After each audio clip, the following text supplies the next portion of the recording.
Good morning, welcome back to my YouTube channel. আশা করি তোমরা সবাই ভালো আছো, আমিও খুব ভালো আছি। তো অনেকদিন পর ব্লগ ভিডিও দিচ্ছি, কিছু মনে করবে না, কারণ মাঝখানে আমার অনেক শরীর খারাপ হয়েছিলো। তো আজকে আমার শাশুড়ির বিয়ের ব্লগটা আমি শেয়ার করছি। তো এই যে আমি সকালবেলা শাড়ি পরে নিয়েছি আর রেডিও হয়ে গেছি। বাপির জন্য বসে আছি কখন ওখানে যাব, কারণ বাপি এই দিন প্রচণ্ড লেট করে ফেলেছিল। লেটের চক্করে আমি তো গায়ে হলুদ তাই আমি মিস করে গেছি। তো এই যে আমি গাড়িতে করে চলে যাচ্ছি বাপির সাথে, মামুনিও ছিল পাশে। তো এসে দেখি হ্যাঁ গায়ে হলুদ, সত্যি সত্যি গায়ে হলুদ হয়ে গেছে। তো এখানে ফটোশ্যুট হচ্ছে দাদার, আমরাও কিছু ফটোশ্যুট করেছি, সেগুলো আমার কাছে নেই, বাট শ্যুট করেছি।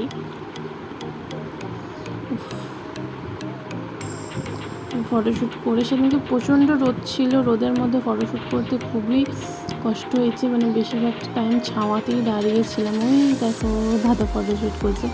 তো তারপর ফটোশ্যুট করা হয়ে যাওয়ার পর এখানে চলে আসি নান্দিমুখের জন্য। এই যে এখানে নান্দিমুখ হচ্ছে, মাঝখানে অনেক কিছু হয়ে গেছে, বাট আমি কিছু ভিডিও করতে পারিনি। আমি বাড়ি চলে এসেছিলাম দুপুরবেলা, এসে আমার বান্ধবীর বিয়েতে গিয়েছিলাম। সেদিনকে একসঙ্গে দুটো বিয়ে অ্যাটেন্ড করতে হয়েছিলো। এই যে সেই বিয়েরও কোনো ব্লগ নেই, আমি কিছু ছবি এখানে অ্যাড করে দিলাম, তোমরা দেখে নিও, কারণ খুব ব্যস্ত ছিলাম সেদিনকে, কোনো ভিডিও শ্যুট করা হয়নি। তারপরে বান্ধবীর ওখানে বিয়ে অ্যাটেন্ড করে আমি এখানে চলে এসেছি, দাদার বিয়েতে বরযাত্রী চলে গিয়েছিলাম। এই যে এখানে হাত বাঁধার জন্য দাদার শালিটা সব ধরেছে, তো হাত বাঁধা, সিঁদুর দান সবই হয়ে গেছে। কিছু ভিডিওগুলো আমাদের খাওয়াও হয়ে গেছে। এখন বসে বসে ওয়েট করছি কখন বাড়ি যাব, সবাই মিলে গল্প গুজব করা হচ্ছে। এখানে খুব আনন্দ করেছি। এদিনেরও কিছু ছবি তোমাদের সাথে আমি শেয়ার করে নেব।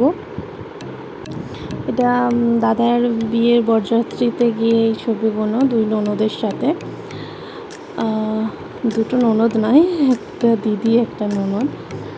তো এভাবেই কেটে গেছে, ভিডিও করতে পারিনি সব। আমি বাড়ি ফিরে এসেছি, যখন বাড়ি ফিরলাম প্রায় 1:45 বেজে গেছে। তো এসে আমি আগে চেঞ্জ করে নিয়েছি, কারণ ভীষণ গরম ছিল, খুব কষ্ট হচ্ছিলো। বিছানাও গুছিয়ে ফেলেছি। এখন বাজছে দেখো 2:04 বাজছে, দেখে নিচ্ছ। ভীষণ ক্লান্ত ছিলাম, শুয়ে পড়েছি। সকালবেলা উঠেও কোনো ব্লগ করতে পারিনি, কারণ উঠতে দেরি হয়ে গেছিলো, যেহেতু রাত করে শুয়েছিলাম। আমরাও পৌঁছালাম আর দেখছি তখন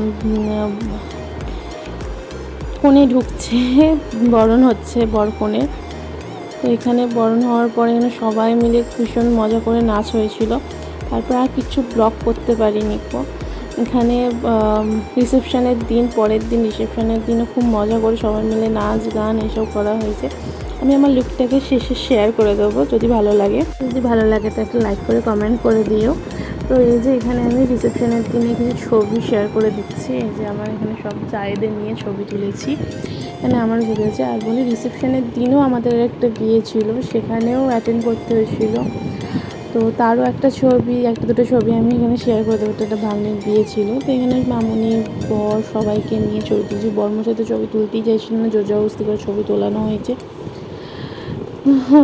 সবাই মিলে ছবি তুলেছি, আনন্দ করেছি, খাওয়া দাওয়া করেছি, প্রচণ্ড পরিমাণ নাচ করেছি। তো সত্যি মানে এতটা আনন্দ হবে বুঝতে পারিনি। তারপরে 3-4 দিন ধরে শরীর খারাপে, মানে 3-4 দিন অনেক দিন শরীর খারাপের জন্য পড়েছিলাম বিছানাতে। আনন্দও হয়েছে, খাটনিও হয়েছে, কষ্ট হয়েছে, সবই হয়েছে। আর এই যে আমার জার ভাসুরের ছবি, আর এটা সোনাই, মানে বড় জায়ের ছেলে। এখানে সব ছবিগুলো একটা করে শেয়ার করে নিচ্ছি, তোমরা দেখো। ভালো লাগে তাকে লাইক করে কমেন্ট করে দিও, আর আমার চ্যানেলটাকে সাবস্ক্রাইব করে দিও। কারণ এখানে খুবই প্রিয় মানুষের বিয়ে ছিল, ভাগ্নির বিয়ে, তো সেখানকারই একটা